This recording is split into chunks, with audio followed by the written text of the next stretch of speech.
नमस्कार, मैं हूं प्रमोद और आप देखना शुरू कर चुके हैं दिसड़कनामा.com। इस वक्त मौजूद हूं सिरसा में और मेरे साथ जननायक जनता पार्टी के प्रत्याशी हैं सिरसा लोकसभा क्षेत्र से रमेश खटक।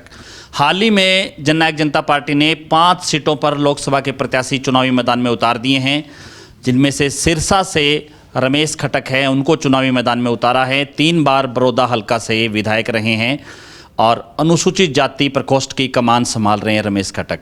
सर, पहले तो बहुत बहुत स्वागत आपका। धन्यवाद सर।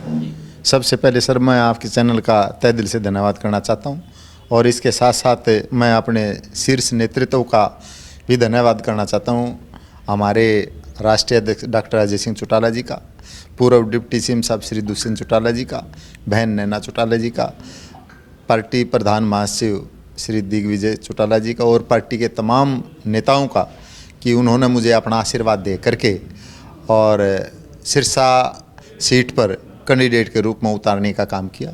और मैं सिरसा की जनता को विश्वास दिलाना चाहता हूं कि जो सेवा मैंने मेरे बड़ौदा हल्का में एज एमएलए के रूप में करने का मौका मिला, 91 में मैं एमएलए बन करके विधानसभा के अंदर गया और वहाँ की जनता की आवाज़ को मैंने विधानसभा में उठाने का काम किया।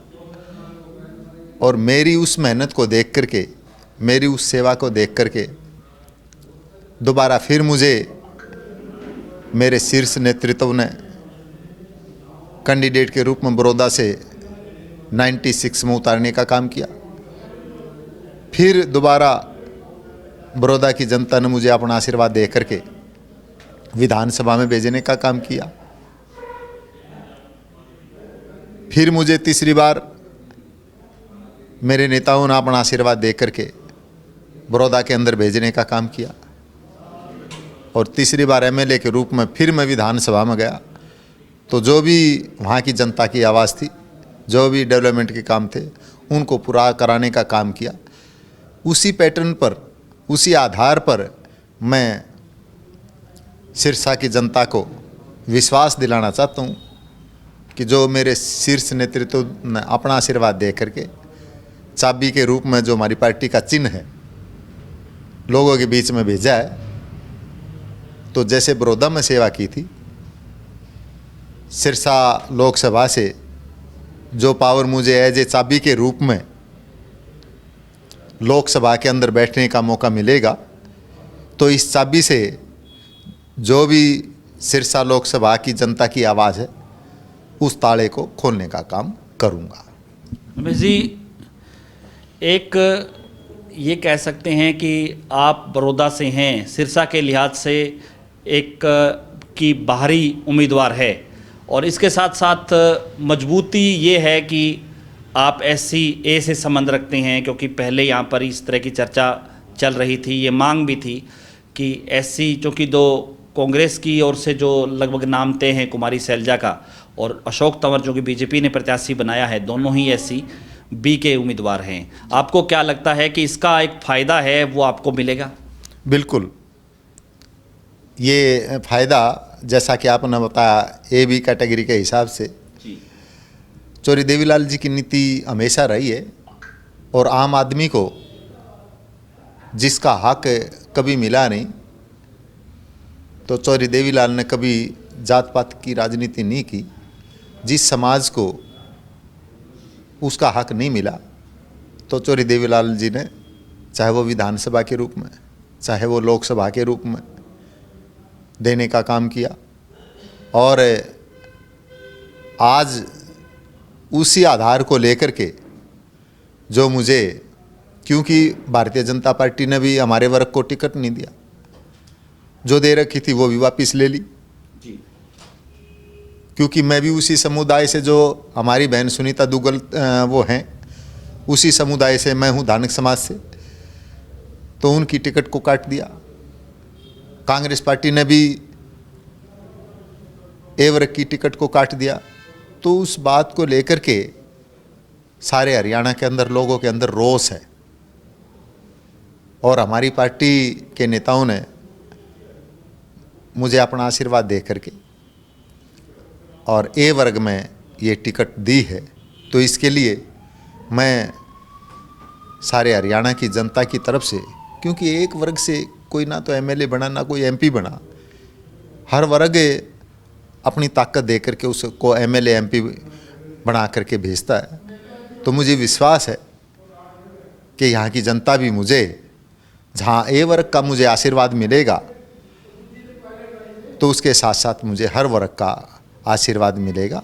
और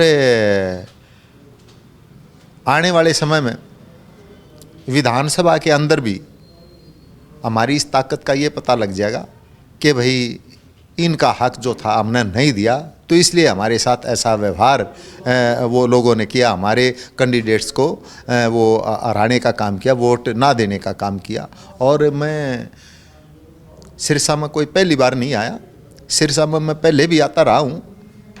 91 में मैं एमएलए बना था और 92 के अंदर मेरे प्रोग्राम पार्टी ने मुझे जो प्रदेश सत्र के पद दिए हुए थे, तो उसके बेस पर भी मैं यहाँ आता रहा हूँ। मुझे प्रभारी बनाया गया पार्टी की तरफ से, और अलग अलग ज़िलों के हिसाब से प्रभारी मैं बनता रहा हूँ हमेशा। तो मुझे यहाँ भी प्रभारी बना करके भेजा था सिरसा में। तो उस समय मैं सेवा करने के लिए आया था, लोगों की आवाज़ को बुलंद करने के लिए आया था। और फिर 11 जून 1995 को मैंने प्रदेश सत्र पर धानक सम्मेलन किया था सिरसा के अंदर, अनाज मंडी के अंदर, और कम से कम 20-25 हज़ार की गैदरिंग इकट्ठी हुई थी। तो उसमें भी मैं, जहाँ सारे हरियाणा की जनता को मैंने आह्वान किया था, उसके साथ साथ 10-15 दिन लगा करके मैंने यहाँ लोकल एरिया को, प्रॉपर सिरसा ज़िला को, जो भी लोकसभा का है, उसको कवर करने का काम किया था। और हमारे नेताओं ने टिकट दे करके, उस समय भाई सुशील इंदौरा को टिकट दिया था। वो तो हार जीत जनता की, जनता ने अपनी पावर देनी है, ताकत देनी है। तो वो टिकट दे करके भाई सुशील को लोकसभा के लिए यहाँ लड़ाई वो लड़ी थी। तो मेरे को भी जो आज ये लोकसभा का टिकट दिया गया है, तो मैं पूर्ण रूप से, मुझे विश्वास है कि यहाँ की जनता मुझे अपना आशीर्वाद दे करके लोकसभा में भेजने का काम करेगी। तो आपको नहीं लगता कि जो है इस बात का, क्योंकि बाहरी को लेकर के, स्थानीय को लेकर के भी ये भी एक इशू होता है चुनाव में, आपको क्या लगता है? नहीं, कि मुझे नहीं लगता, क्योंकि मैं फर्स्ट टाइम नहीं आया। मैंने जैसा कि पहले आपको बताया भाई, 92 में भी मैं यहाँ आता रहा हूँ, और कोई ब्याह शादी या पार्टी का कोई काम है तो उसको लेकर के मैं आता रहा हूँ। और बीच बीच में जैसा भी है तो बाकायदा मेरा आना जाना लोगों के बीच में रहा है, कभी भी हमारा गैप नहीं हुआ। तो इसलिए यहाँ की जनता मुझे जानती है। जिस भी गांव में जाता हूँ तो वर्कर्स सारे साथी जानते हैं मुझे। और आज भी मुझे जो 1992 में प्यार मिला था, 1995 में प्यार मिला था, आज भी वही लोग मुझे, मैं जिस भी गांव में गया हूँ तो आज उन्हीं का प्यार मुझे मिलने लग रहा है। तो कब तक चुनावी जो है गतिविधि है, प्रचार है, वो कब से शुरू करेंगे? क्योंकि कल हमारे 5 प्रत्याशियों की कैंडिडेट्स की घोषणा हुई है और उन 5 में मेरा भी नाम है।